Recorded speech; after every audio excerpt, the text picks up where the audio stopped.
오늘 예레미야 39장은요, 크게 네 부분으로 나눌 수가 있습니다.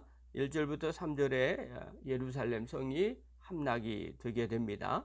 또 4절부터 10절은 시드기야 왕이 도망가다가 잡혀서 바벨론의 포로가 되고요.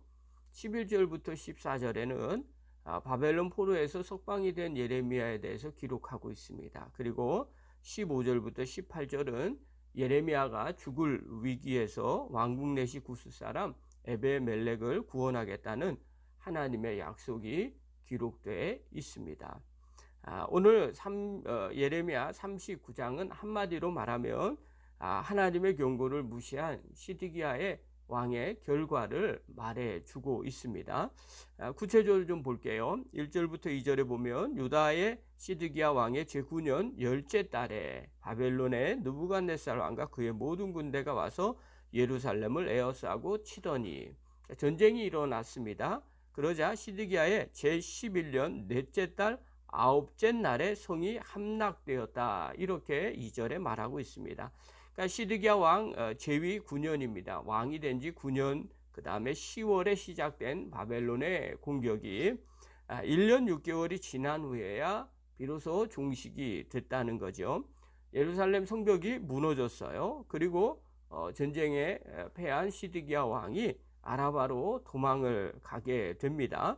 4절에 보면, 4절 5절에 보면 이렇게 합니다. 유다의 시드기야 왕과 모든 군사가 그들을 보고 도망하되 밤에 왕의 동산길을 따라 두담 샘문을 통하여 성읍을 벗어나서 아라바로 갔더니, 이렇게 말합니다. 그러면서 5절에 보면 갈다인의 군대가 그들을 따라 여리고 평원에서 시드기야에게 미쳐 그를 잡아서 데리고 하마 땅 림나에 있는 바벨론의 느부갓네살 왕에게로 올라가매 왕이 그를 심문하였더라.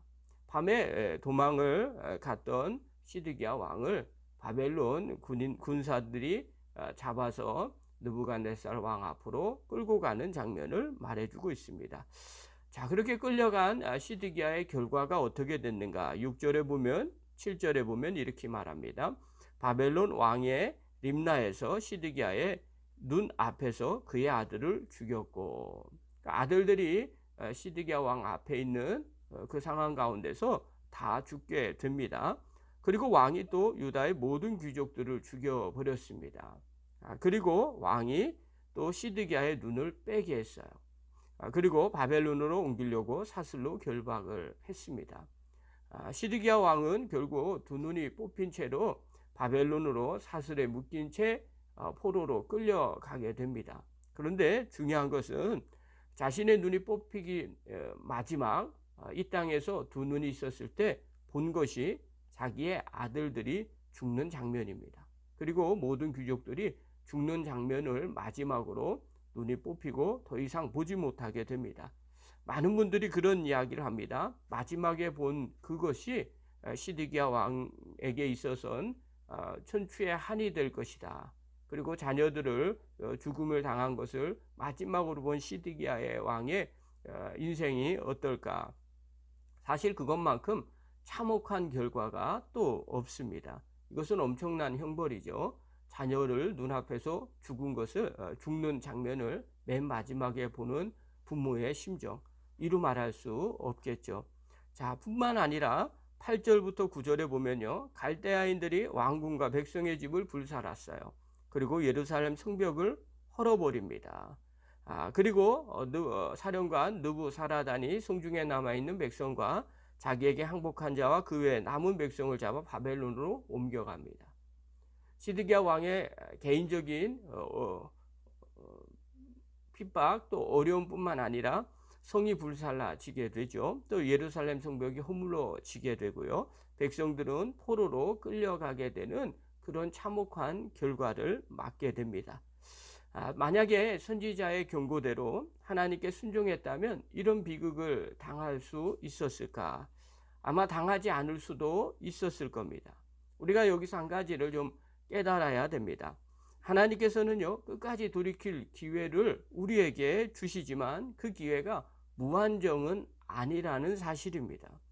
그래서 하나님께서 끊임없이 선지자들을 보낼 때 때로는 우리에게 말씀하실 때 또 우리 마음에 성령께서 우리에게 이야기하실 때 우리는 그 기회를 잘 붙잡아야 됩니다. 또 말씀에 불순종하면 그 결과가 엄청나다는 걸 우리가 간접적으로 깨닫고 알아야 된다는 겁니다. 만약에 이것을 깨달았다면 우리가 시드기야 왕이 예레미야의 말씀을 하나님의 말씀을 듣고 불순종할 이유가 없었겠죠. 그러나 그것을 모르는 게 인생입니다. 그래서 불순종하고 이런 비극을 초래하게 되는 거죠. 자, 그러나 이러한 심판 가운데서도요, 하나님의 은혜를 누리는 사람들이 꼭 있다는 겁니다. 그 사람은 누구냐면 구스인 에베멜렉이었습니다. 그가 이전에 예레미야를 구원해 준 그 사건이 있습니다. 다들 예레미야를 죽이려고 했을 때 왕 앞에 나가서 예레미야의 부당함을 이야기하고 그의 목숨을 살려주었습니다. 하나님은 그것을 기억하십니다. 그러면서 이렇게 말을 합니다. 16절부터 18절에 너는 가서 구스인 에비멜렉에게 말하기를 만군의 여호와 이스라엘의 하나님의 말씀이 내가 이 성에 재난을 내리고 복을 내리지 아니하리라 한 나의 말이 그 날에 내 눈앞에 이루리라. 여호와의 말씀이니라. 내가 그 날에 너를 구원하리니 내가 그 두려워하는 사람들의 손에 넘겨지지 아니하리라. 내가 반드시 너를 구원할 것인즉 내가 칼에 죽지 아니하고 내가 노량물같이 내 목숨을 얻을 것이니 이는 내가 나를 믿었음이라. 여호와의 말씀이니라 하시니라. 불의에 침묵하지 않았던 에베멜렉, 이 사람을 하나님께서 기억을 하셨습니다. 그리고 마지막 이날에 그의 믿음을 보시고 구원하시겠다는 하나님의 약속을 이루어 주십니다. 이걸 통해서 우리가 알 수 있는 것이 있죠. 어려운 상황 가운데 심판 가운데 있다 할지라도 하나님의 의로운 길을 가는 자들, 그런 사람들을 하나님은 늘 찾고 계신다는 겁니다. 그러므로 지금 상황이 어렵고 힘든 상황 가운데 있다 할지라도 우리가 가야 될 그 길은 바로 옳은 길, 주님이 원하는 그 길을 걸어가는 자가 돼야 될 겁니다.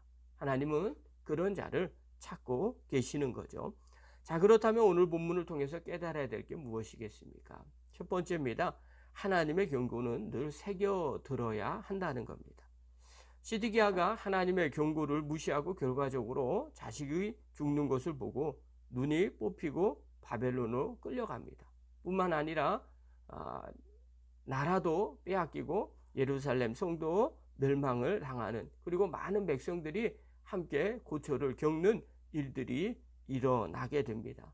사실 이런 일들은요, 하나님의 말씀을 듣고도 순종하지 않은 결과이죠.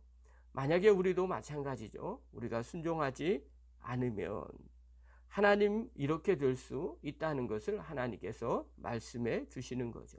그래서 늘 마음 가운데 새겨들어야 될 줄 압니다. 늘 하나님의 경고를 새겨드리는 저와 여러분이 되기를 바랍니다.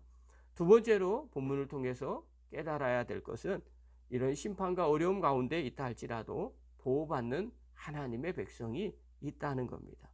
마치 에베멜렉처럼 또 예레미야처럼 또 하나님의 일을 위해서 애쓰고 수고하는 자는 하나님께서 도와주시고 믿음으로 보호해 주시더라는 겁니다.